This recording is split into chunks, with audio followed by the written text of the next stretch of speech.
The Essenes were a community group that lived in Judea around the time of Jesus. They are mostly associated with the Dead Sea Scrolls. They practiced community living, they shared property and meals and responsibilities and chores, and they had strict daily routines. They lived in the desert like Israel in Exodus and awaited God's new covenant. Their text described their leader as the teacher of righteousness. They lived in a colonized land. The temple was being run by an illegitimate ruler, and the region has faced constant waves of invasion and resource extraction.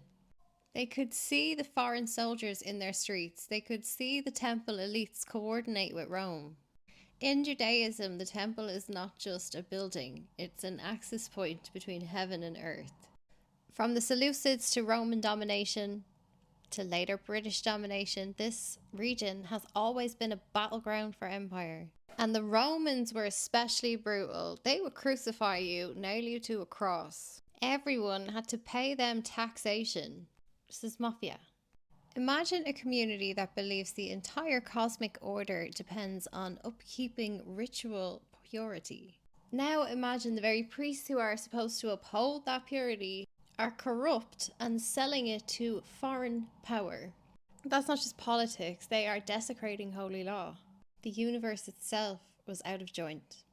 They're known for prophesizing the end of days, but that was not just reckless fear-mongering. It was a sober reading of the world's conditions. The Essenes actually called themselves Ya'ad, which meant unity in Aramaic. That is the linguistic ancestor of both Arabic and Hebrew. Aramaic. And their reason for moving into the desert was a refusal to adhere to the Roman calendar.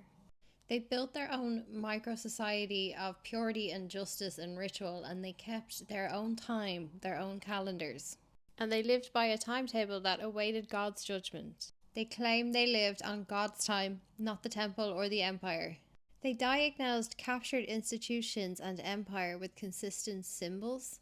Their place in the desert had a big communal dining table and little inkwells for scribes.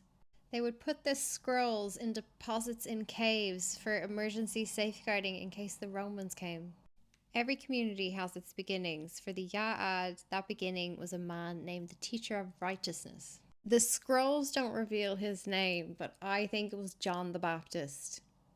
The Dead Sea Scrolls say there was a teacher who lived by a fixed holy calendar and clashed with the corrupt priesthood. The Gospels show John fasting in the desert and calling out the temple elite. The scrolls say the teacher prepared a remnant. John prepared a people. The scrolls speak of two anointed figures, priestly and royal. John says, "I am not the one, another is coming." And there is a clock in both stories.